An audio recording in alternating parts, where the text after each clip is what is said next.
Isolation is not a curse, it is a spiritual calling. You have been taught to fear being alone, to run away from silence, to hide behind noise, people, and endless movement. But I tell you, when existence calls you into isolation, it is not punishing you and it is inviting you. It is whispering to your soul, saying, "Come home." Loneliness and isolation are not the same. Loneliness is the desire for the other. Isolation is the beginning of finding yourself. You feel lonely because you have not yet met your own presence. The moment you begin to touch the depths of your being, loneliness transforms. It becomes aloneness, a radiant solitude that is not empty, but overflowing. You have been conditioned to believe that life happens only in relationships, in crowds, in achievements. But what if the greatest relationship is the one you have never truly explored, the one with yourself? What if isolation is not a prison, but a temple? What if silence is not an absence, but a doorway? The modern mind is terrified of being alone. Look around. People are constantly connected, constantly distracted, constantly escaping. They are afraid of their own company. They scroll, they talk, they consume, but rarely do they meet themselves. They think they are living, but they are only running. Isolation exposes this illusion. When you are alone, there is nowhere to run. You face yourself, raw, unmasked, naked, and that is the beginning of real spirituality. When I was in my early days of meditation, I remember how the mind fought against silence. It screamed, "This is boring, this is empty, this is death." The mind cannot exist without noise. But slowly, as I stopped fighting, something miraculous happened. What looked like emptiness became a vast sky of peace. What looked like loneliness became love. Not love for someone, but love itself. A fragrance that arises when you are simply present. You see, isolation is not meant to make you suffer. It is meant to strip you, to take away your illusions, your false securities, your masks. The world has given you so many identities: mother, father, friend, worker, believer. But none of these are you. When you are alone, all these fall away. And for the first time, you encounter something pure, something untouched, your own being. You are not a personality, you are consciousness. The moment isolation removes the layers of your conditioning, you begin to feel the infinite silence that you truly are. This silence is not dead. It vibrates with life, with mystery. It is the silence of the stars, the silence that existed before creation. To experience it is to be reborn. But most people never allow that rebirth.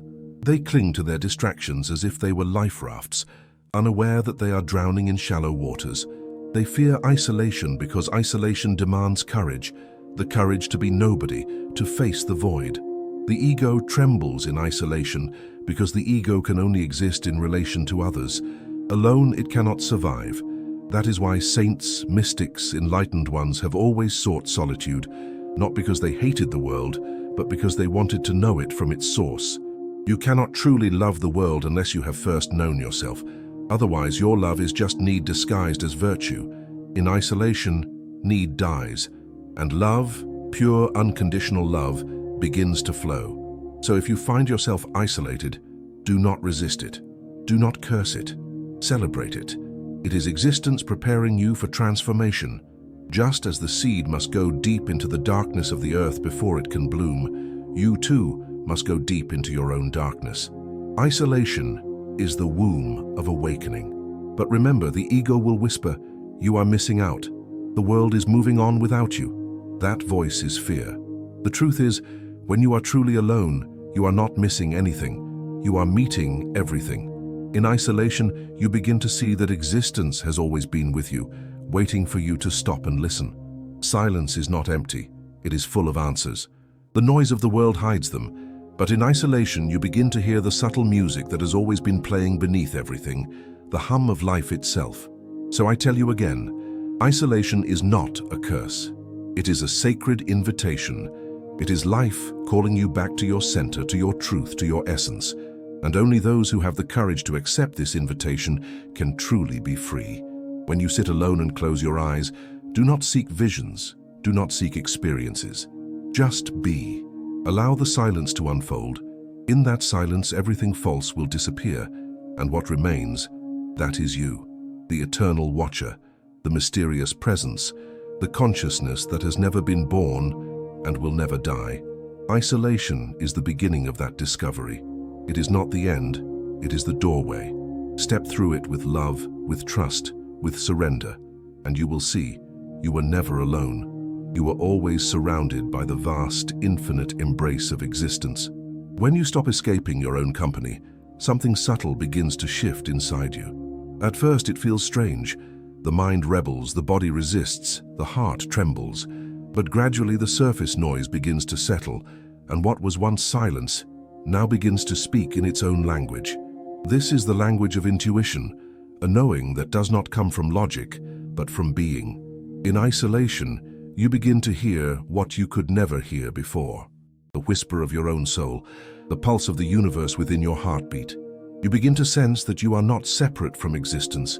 You are a wave of the same ocean. This realization cannot happen in the marketplace of noise. It can only bloom in the garden of solitude. The mystery of isolation is that the more alone you are, the more connected you become. The ego will tell you that being alone means being cut off from life, but the truth is exactly the opposite. When you drop all attachments and identifications, life starts flowing through you with a new intensity. You begin to feel the trees breathing with you, the wind caressing your face like an old friend, the stars looking back at you as if they know your name. People often ask me, "But Osho, how can isolation be spiritual? Isn't spirituality about love, about togetherness, about sharing?" Yes, but how can you share something you don't yet possess? How can you love another if you haven't even learned to love your own aloneness? Most relationships are nothing but two lonely people trying to use each other as a distraction from themselves. That is why love turns into dependency, passion turns into possession, and connection turns into conflict. Isolation breaks this cycle. It teaches you that love is not something you do, it is something you are. When you are truly alone, love becomes your natural fragrance. You no longer need an object. You become the source. You love because existence flows through you effortlessly. That love has no opposite, because it is not a relationship, it is a state of being. And from that state you begin to live intuitively. You start feeling rather than thinking. You trust the unknown rather than clinging to the known. The intellect always wants certainty, control, structure, but intuition dances with the uncertain. Isolation is the soil in which this dance takes root. When the mind becomes quiet, intuition awakens like a dawn after a long night. Suddenly, decisions are no longer decisions, they simply happen. You act without hesitation because your action arises from clarity, not confusion. In society, people live through borrowed knowledge. They act from conditioning, from tradition, from fear of judgment. Isolation tears those layers apart. It leaves you naked, and only the naked can feel the wind directly on their skin. When you are alone, you begin to see that most of what you called yourself was simply the echo of others. Their expectations, their opinions, their voices living in your head. True isolation is exorcism, not of demons, but of borrowed identities. You begin to understand why mystics throughout time have withdrawn from the world, not to escape it, but to see it clearly. Only in aloneness can one see without distortion. When you are with others, you are constantly performing, smiling, adjusting, hiding, trying to fit some invisible mold. Alone, there is no audience. The performance stops, and what remains is truth, sometimes uncomfortable, sometimes luminous, but always real. Once you taste that reality, you can never go back. The person you thought you were begins to dissolve. It's frightening at first because it feels like dying, and in a way, it is a death, the death of the false. But remember, only that which is unreal can die. What is true in you is eternal. When all illusions have been burned away, what remains is the fire itself, pure consciousness, luminous and silent. This is why isolation is misunderstood. People see only the surface, the absence of others, the quiet, the withdrawal. They do not see what happens underneath, the rebirth, the metamorphosis. Isolation is not emptiness, it is alchemy. The caterpillar must enter its cocoon, dark, silent, alone, before it can become a butterfly. The cocoon is isolation. Without it, transformation is impossible. And so those who are called into solitude should not resist it. They should honor it. Isolation is not for everyone at every moment, But when it comes to you, it means life has chosen you for deeper work. It means the surface drama of existence has exhausted its lessons, and now you are being invited into the inner temple. There, in that temple, intuition becomes your guide, mystery becomes your friend, and silence becomes your master. No guru, no book, no scripture can replace what isolation can reveal to you. The scriptures are only fingers pointing to the moon. Isolation lets you look directly. But to enter that temple, you must drop the idea of control.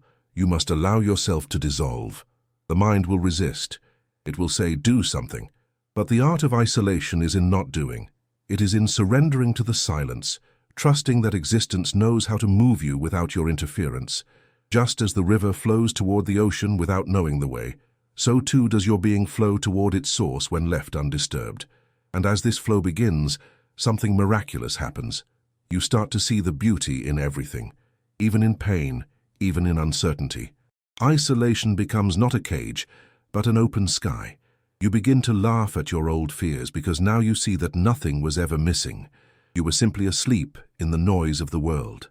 Now, in silence, you awaken, and the mystery of existence reveals itself not as something outside you, but as the very essence of who you are.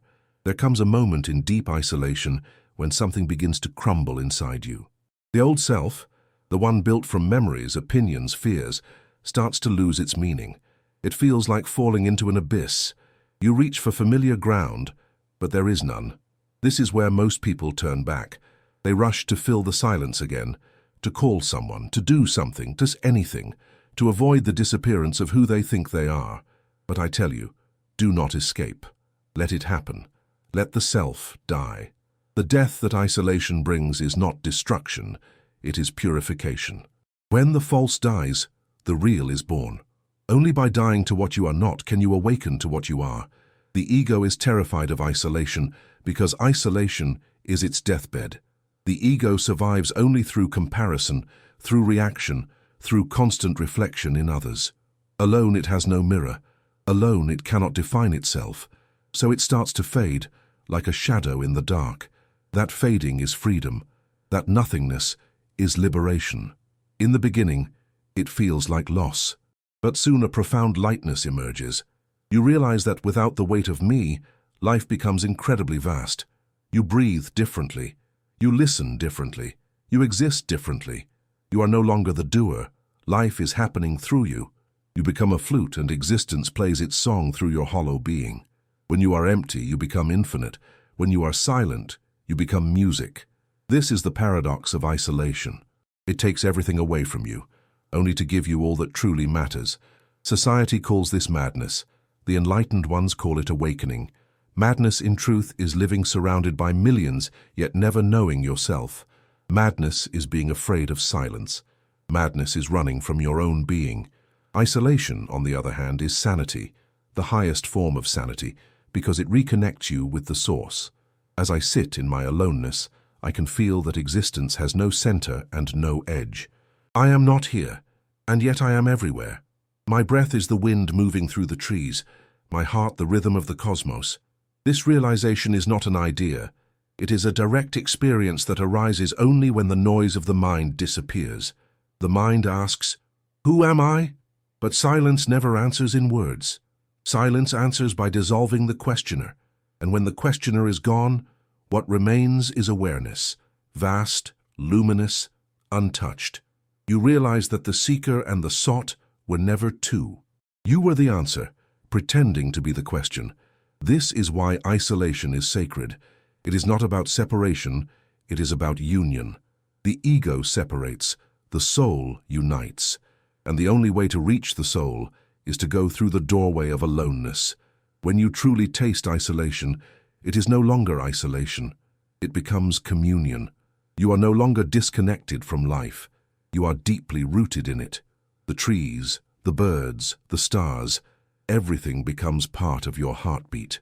This communion cannot be described, only lived. And once it happens, even if you are among millions, you will never lose your solitude again. True solitude is not about where you are, it is about what you are. You can be in a crowded city and remain untouched inside.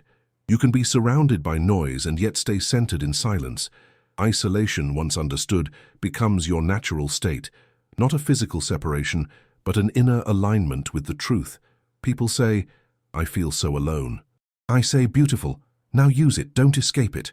That feeling of aloneness is the door. Sit with it. Feel it fully, without judgment. Do not call it good or bad. Just be present. Slowly you will see it changing shape. It will become stillness, serenity, bliss. There is a story I love. A disciple came to a master and said, "Master, I feel empty." The master smiled and replied, "Perfect. Now stay empty. Don't fill it." That is the essence of meditation. To remain empty. To trust that emptiness is not the absence of life, but the space in which life happens. When you are full of yourself, there is no room for the divine. Isolation empties you so that the divine can enter. You become a vessel, and when you are a vessel, everything that flows through you is sacred. Every breath, every tear, every silence. The beauty of isolation is that it brings you face to face with truth without the filters of society. It strips you naked before existence. There is no mask left to wear, no role left to play, and that nakedness is grace. You finally see yourself not as a name, not as a gender, not as a story, but as pure consciousness, watching the play of life. You begin to laugh. The seriousness of the world fades away. You see that all your anxieties were born from illusions. You were chasing shadows. You were fighting ghosts. In isolation, you stop fighting, and suddenly, peace descends. And that peace is not dull, it is alive. It hums with energy, with awareness. You feel more awake than ever before. For the first time, you are not surviving, you are being.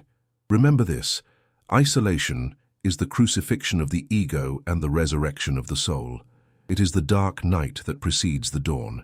It is the silence before the symphony.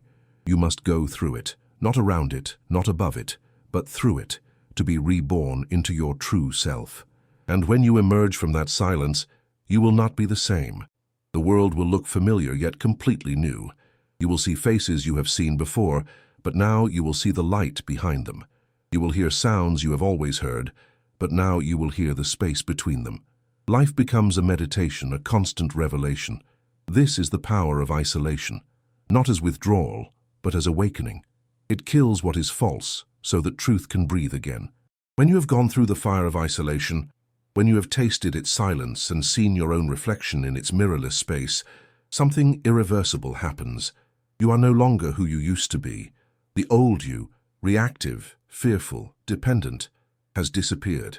A new being has emerged, free, grounded, and radiant. Now, when you step back into the world, everything looks the same, but it is not the same, because you are not the same. You move through life like a breeze moves through trees, untouched yet deeply involved. You love without need, you speak without noise, you act without effort. This is the grace that isolation brings, effortless being. People will look at you and feel something they cannot name. You might not say a word, yet your silence will communicate more than any speech could. The light that isolation kindles within you begins to shine through your eyes, through your gestures, through your very presence. You become a living reminder that peace is possible, not as a dream but as a lived reality. When you return from true aloneness, you are no longer a seeker. You have found the source within yourself. You carry it wherever you go. This is the beauty of spiritual isolation. Once you have touched the center, you can live in the world without being of it. You can walk through chaos and remain untouched. You can love deeply without being bound. You can give without fear of loss. The greatest paradox of isolation is that it prepares you for real relationship. Only a person who has known deep aloneness can truly relate because they are no longer seeking completion in another. They are complete already. Their love is not a need, but an overflow. Before isolation, your love was a transaction. After isolation, it becomes a celebration. You no longer love to escape loneliness. You love because you are full. You no longer help others to feel needed. You help because compassion flows naturally from your being. This transformation is invisible to the eyes, but the world around you begins to respond. Situations that once disturbed you lose their power. People who once drained you now inspire understanding. You realize that every conflict is simply unconsciousness colliding with unconsciousness. and you are no longer part of that. You move with awareness, with lightness, like a dancer who knows the rhythm of existence. Isolation teaches you that the world is not your enemy, your own mind was. Once the mind becomes silent, the world becomes divine. You begin to see the sacred in the ordinary, in a stranger's smile, in the wind, in the laughter of a child. Life stops being a series of problems to solve and becomes a mystery to celebrate. But remember, this transformation is not about renouncing the world. It is about returning to it with new eyes. I am not telling you to escape. I am telling you to see from your center, from your silence. The enlightened ones live in the same world as you do. They eat, they work, they speak, but they do everything from a place of stillness. Their outer actions are ordinary, but their inner state is extraordinary. And that is the true miracle. Not walking on water, but walking on earth with grace. Not performing miracles, but being a miracle. Isolation teaches you this. It shows you how to live in the marketplace yet remain in the temple. When you have tasted the silence of your being, the noise of the world can no longer disturb you. You may hear it, but you no longer react to it. You see it for what it is, on the play of unconsciousness. You feel compassion, not judgment. You become like the sky. Clouds pass through you, storms come and go, yet your vastness remains untouched.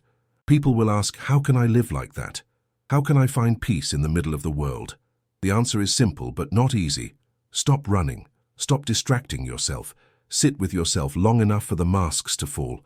Allow the discomfort, the emptiness, the fear. Let them all surface. That is the beginning. Isolation is not something you do. It is something you allow. It is already there, waiting beneath the noise. Once you allow it, the healing begins. The layers of conditioning peel away. The heart opens. Intuition sharpens. You become more spontaneous, more authentic. You no longer act out of obligation. You act out of awareness. You no longer chase happiness. You radiate it. The people around you may not understand at first. They might even resist your transformation. That is natural. The light always disturbs the darkness. But don't let that pull you back. The world needs your light, even if it doesn't yet recognize it. Soon they will feel it, not through your words, but through your presence. You will become a silent teacher. And this is how the circle completes. Isolation leads to silence. Silence leads to awareness. And awareness leads back into the world as compassion. You do not renounce life, you bless it. You do not abandon people. You love them from a place of wholeness. You do not escape the world. You illuminate it. So when existence gives you moments of aloneness, take them with gratitude. Do not fill them, do not fear them. Sit, breathe, watch. The same silence that once felt heavy will soon become light, and that light will begin to guide you in everything you do. In the end, isolation is not about withdrawing from life. It is about rediscovering it. It is about remembering that everything you sought outside has always been within. When you have walked through the valley of isolation and returned, something eternal begins to glow within you. You are not the same seeker who entered. You have died in one sense. The false self has dissolved, and you have been born anew, transparent, weightless, free. Now, even in the midst of people, you remain alone. But this aloneness is not loneliness. It is fullness. You are alone because you are whole. You are not a fragment looking for completion. You are the circle itself. And from this circle flows a different kind of energy. Not the restless energy of desire, but the calm fire of awareness. You no longer chase life. You dance with it. You no longer pray for meaning. You breathe meaning into everything. Isolation has done its work. It has peeled away every lie,